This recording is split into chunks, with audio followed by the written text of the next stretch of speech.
नमस्कार। इस ब्रीफिंग में शामिल होने के लिए आप सभी का धन्यवाद। जैसा कि आप सभी जानते हैं, 22 अप्रैल 2025 को लश्कर तैयबा से संबंधित पाकिस्तानी और पाकिस्तान प्रशिक्षित आतंकवादियों ने भारत में जम्मू और कश्मीर के पहलगाम में भारतीय पर्यटकों पर बर्बरतापूर्ण हमला किया। 25 भारतीयों और एक नेपाली नागरिक को कायरतापूर्ण मौत के घाट उतार दिया गया।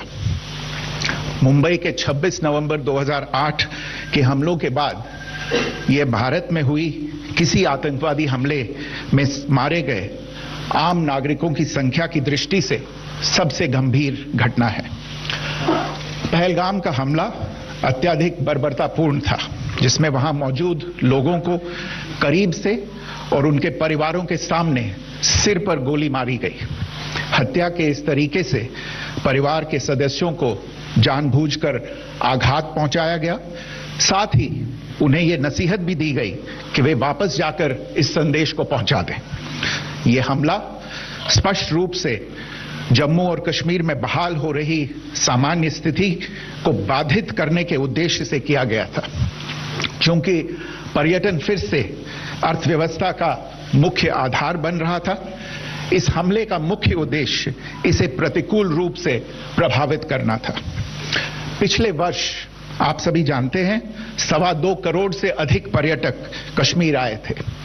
इस हमले का मुख्य उद्देश्य इसलिए संभवतः यह था कि इस संघ राज्य क्षेत्र में विकास और प्रगति को नुकसान पहुंचाकर इसे पिछड़ा बनाए रखा जाए और पाकिस्तान से लगातार होने वाले सीमा पार आतंकवाद के लिए उपजाऊ जमीन बनाने में सहायता की जाए। हमले का यह तरीका जम्मू और कश्मीर और शेष राष्ट्र दोनों में सांप्रदायिक दंगे भड़काने के उद्देश्य से भी प्रेरित था। इसका श्रेय सरकार और भारत के सभी नागरिकों को दिया जाना चाहिए कि इन प्रयासों को विफल कर दिया गया। एक समूह ने खुद को रेजिस्टेंस फ्रंट TRF कहते हुए इस हमले की जिम्मेदारी ली है। यह समूह संयुक्त राष्ट्र द्वारा प्रतिबंधित पाकिस्तानी आतंकवादी समूह लश्कर तैयबा से जुड़ा हुआ है। यह उल्लेखनीय है कि भारत ने मई और नवंबर 2024 में संयुक्त राष्ट्र की 1267 कमेटी की सैंक्शंस मॉनिटरिंग टीम को अर्धवार्षिक रिपोर्ट प्रस्तुत की थी, जिसमें TRF के बारे में साफ इनपुट दिए गए थे। इससे पाकिस्तान स्थित आतंकवादी समूहों के लिए कवर के रूप में TRF की भूमिका सामने आई थी। इससे पहले भी दिसंबर 2023 में भारत ने इस टीम को लश्कर तैयबा और जैश-ए मोहम्मद के बारे में सूचित किया था, जो TRF जैसे छोटे आतंकवादी समूहों के माध्यम से अपनी गतिविधियों को संचालित कर रहे हैं। इस संबंध में 25 अप्रैल को UN सिक्योरिटी काउंसिल प्रेस वक्तव्य में TRF के संदर्भ को हटाने के लिए पाकिस्तान के दबाव पर भी ध्यान दिया जाना चाहिए। पहलगाम आतंकवादी हमले की जांच से पाकिस्तान के साथ आतंकवादियों के संपर्क उजागर हुए हैं। रेजिस्टेंस फ्रंट द्वारा किए गए दावे और लश्कर तैयबा से ज्ञात सोशल मीडिया हैंडल द्वारा इसको रीपोस्ट किया जाना इसकी पुष्टि करता है। चश्मदीद गवाहों और विभिन्न जांच एजेंसियों को उपलब्ध अन्य सूचनाओं के आधार पर हमलावरों की पहचान भी हुई है। हमारी इंटेलिजेंस ने इस टीम के योजनाकारों और उनके समर्थकों की जानकारी जुटाई है।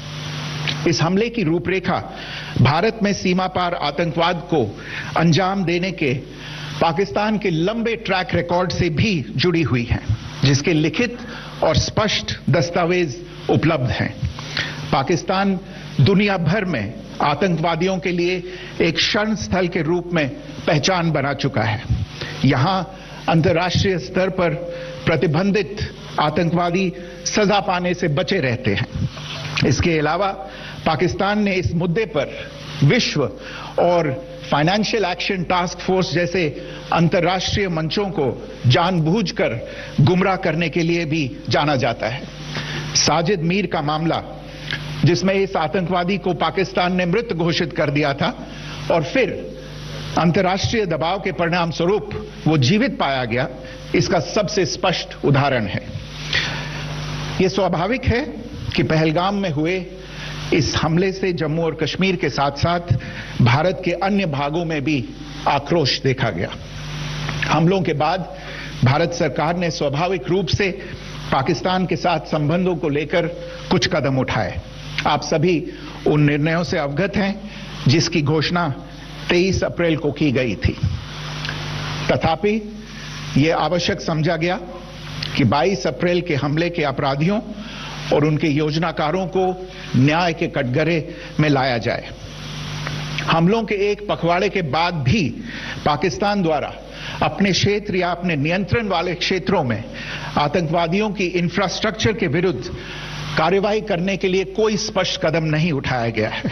उल्टे वो इनकार करने और आरोप लगाने में ही लिप्त रहा है। पाकिस्तान आधारित आतंकवादी मॉड्यूल्स पर हमारी खुफिया निगरानी ने संकेत दिया है कि भारत के विरुद्ध आगे भी हमले हो सकते हैं। अतः इनको रोकना और इनसे निपटना दोनों को बेहद आवश्यक समझा गया।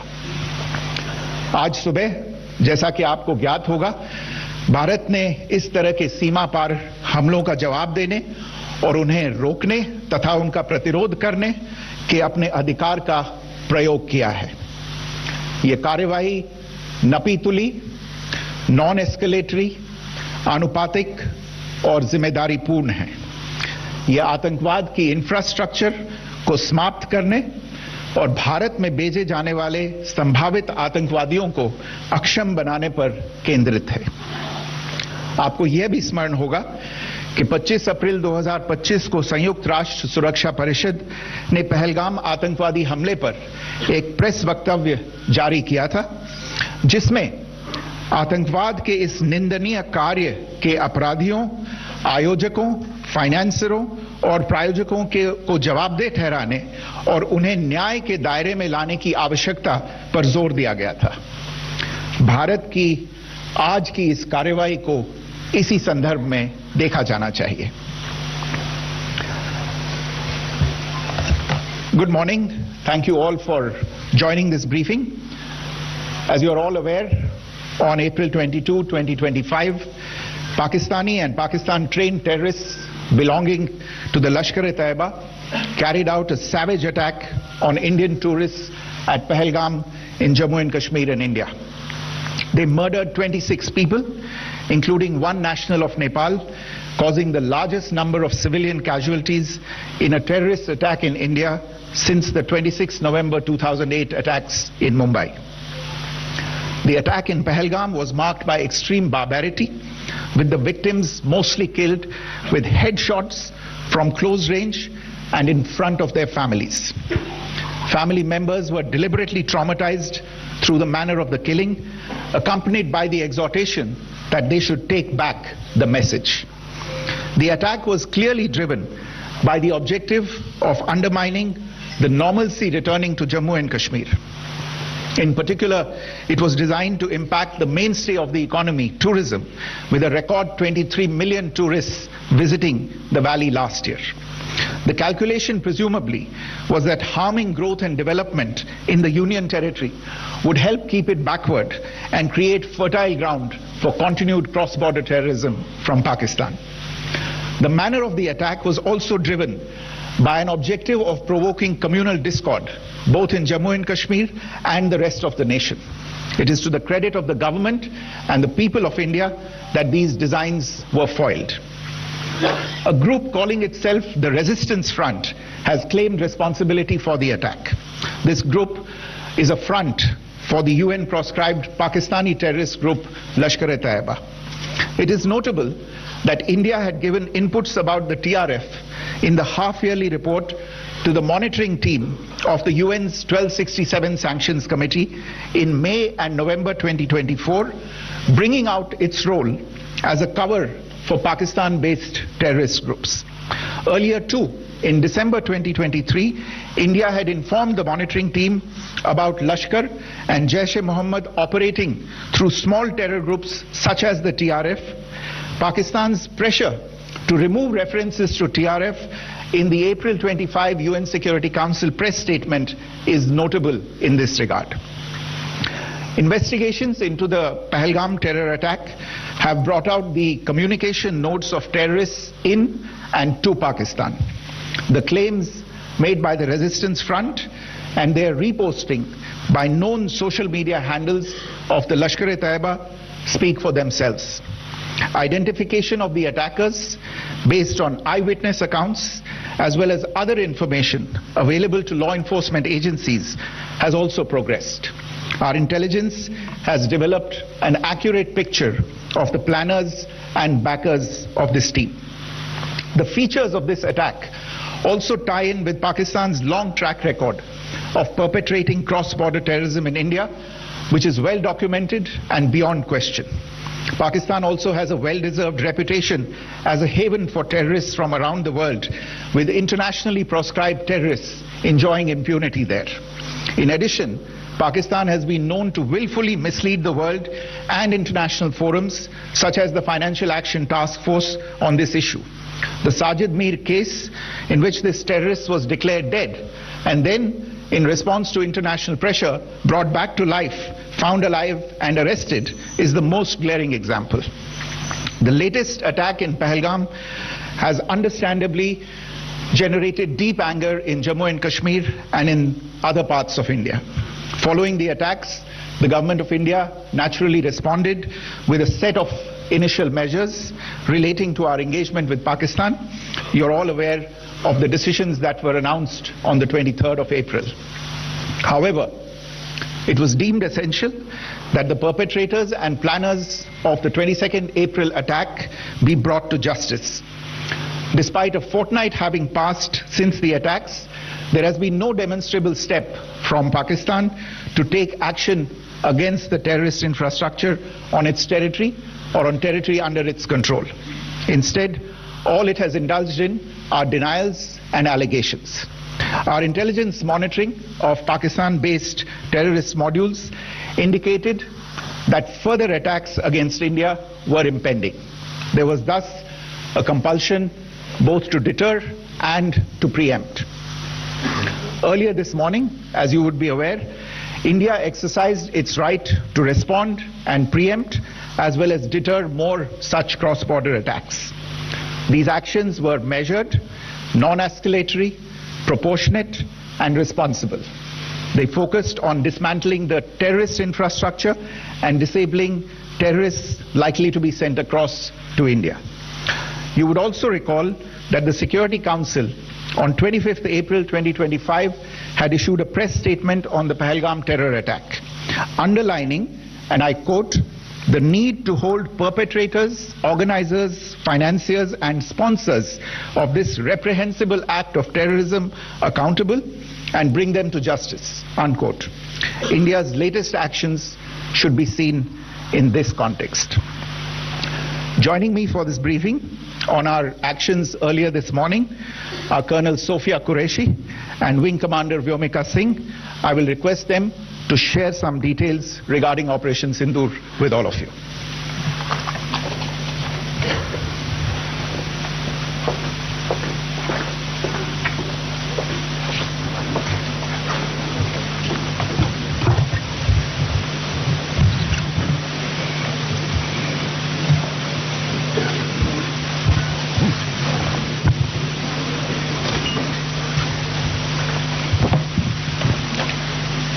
सुप्रभात देवियों और सज्जनों, मैं कर्नल सोफिया कुरैशी और मेरे साथ विंग कमांडर व्योमिका सिंह आज आपको 6 से 7 मई 2025 की रात 1:05 से 1:30 बजे के बीच भारतीय सशस्त्र बलों द्वारा अंजाम दिए गए ऑपरेशन सिंदूर के बारे में जानकारी देंगे।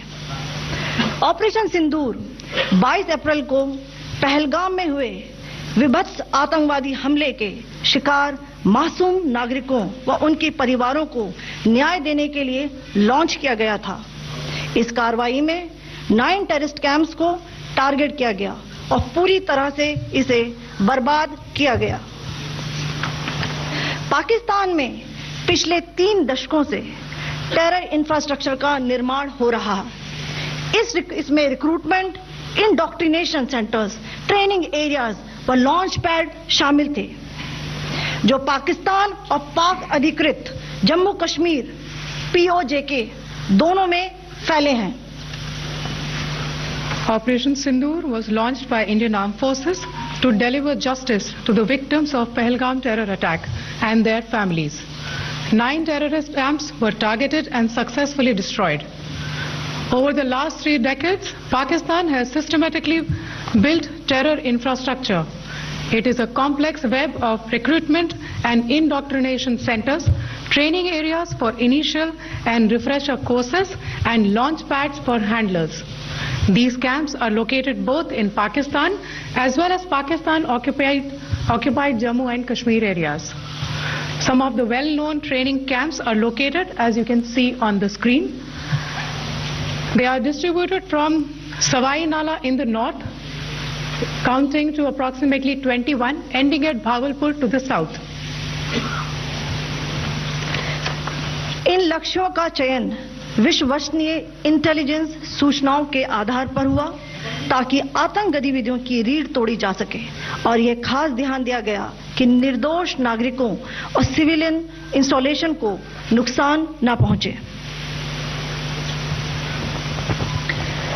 The selection of these targets for Operation Sindoor was based on credible intelligence inputs and role of these facilities in perpetrating the terror activities. The locations were so selected to avoid damage to civilian infrastructures and loss of any civilian lives. This was done with due diligence, and the camps selected for targeting and their engagement will now be shown to you one by one. POJK के targets मैं आपको बताना चाहूंगी। सबसे पहले सवाई नाला camp Muzaffarabad, जो कि POJK के लाइन ऑफ कंट्रोल से 30 किलोमीटर दूर है। यह एक लश्कर तौयबा का ट्रेनिंग सेंटर था। 20 अक्टूबर 2024 सोनमर्ग, 24 अक्टूबर 24 गुलमर्ग, 22 अप्रैल 2025 पहलगाम, इन हमलों के आतंकियों ने यहीं से प्रशिक्षण लिया था। सैयदना बिलाल कैंप मुजफ्फराबाद, यह एक जैश ए मोहम्मद का स्टेजिंग एरिया है। यह हथियार, विस्फोटक और जंगल सर्वाइवल ट्रेनिंग का केंद्र भी था। गुलपुर कैंप कोटली, यह LOC से 30 किलोमीटर दूर था। लश्कर तौयबा का बेस था, जो रजौरी पुंछ में सक्रिय था। 20 अप्रैल 2023 को पुंछ में और 9 जून 2024 को तीर्थ यात्रियों के बस हमले में यहीं से आतंकी को ट्रेन किया गया था।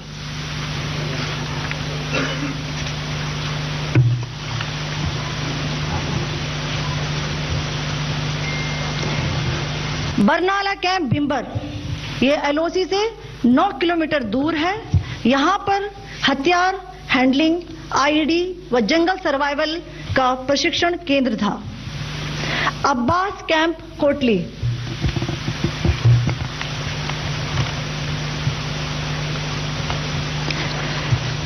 यह LOC से 13 किलोमीटर दूर है। लश्कर तौयबा का फिदाइन यहां तैयार होता था। इसकी कैपेसिटी 15 टेररिस्ट को ट्रेन करने की थी।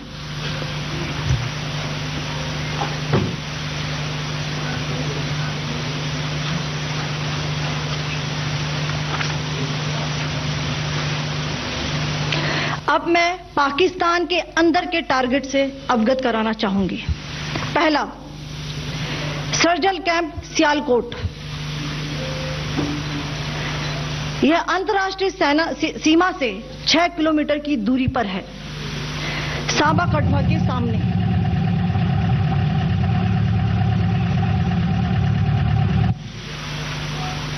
मार्च 2025 में जम्मू एंड कश्मीर पुलिस के 4 जवानों की जो हत्या की गई थी, उन आतंकवादियों को इसी जगह पर ट्रेन किया गया था। दूसरा, महमूना जाया कैंप सियालकोट,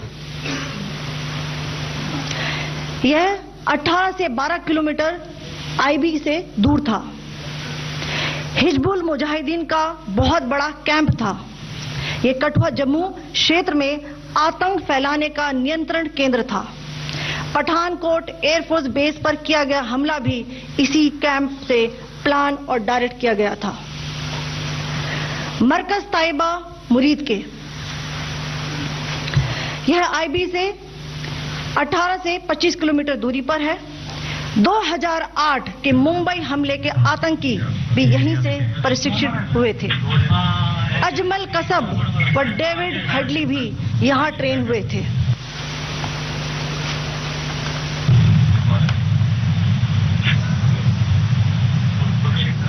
आगे दूसरा आया।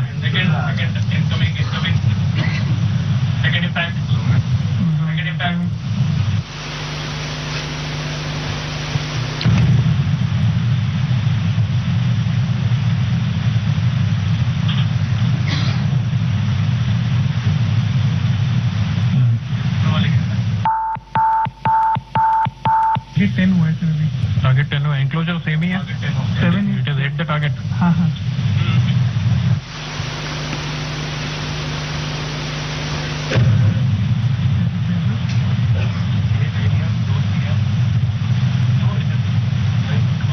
तीसरा आ गया सर इम्पैक्ट।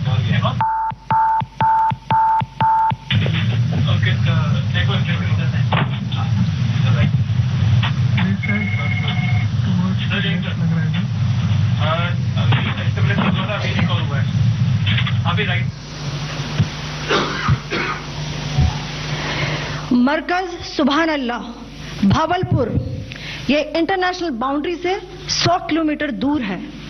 जैश ए मोहम्मद का मुख्यालय था। यहाँ पर रिक्रूटमेंट, ट्रेनिंग व इंडॉक्ट्रिनेशन का केंद्र भी था। शीर्ष आतंकी अक्सर यहाँ आते थे। मैं आप सबको बताना चाहती हूँ कि किसी भी सैन्य ठिकाने का निशाना नहीं बनाया गया और अभी तक किसी तरह की नागरिक क्षति की रिपोर्ट नहीं है। धन्यवाद। जय Hind. The strike on the terror camps were undertaken through precision capability, as shown to you. A niche technology weapons with careful selection of warheads was ensured so that there will be no collateral damage. The point of impact in each of the target was a specific building or a group of buildings. All the targets were neutralized with clinical efficiency, and the results reiterate the professionalism of the Indian Armed Forces in the planning and execution of their operations. No military establishments were targeted. India has demonstrated considerable restraint in its response. However, it must be said that the Indian Armed Forces are fully prepared to respond to Pakistani misadventures, if any, that will escalate the situation. Jai Hind, and thank you very much. Ladies and gentlemen, friends in the media, I ask your indulgence today in view of the fact that this is still an evolving situation. We will therefore not be able to take questions and answers today, but we will come back for more updates and more briefings shortly. Thank you all very much for joining us this morning. Thank you. Jai Hind.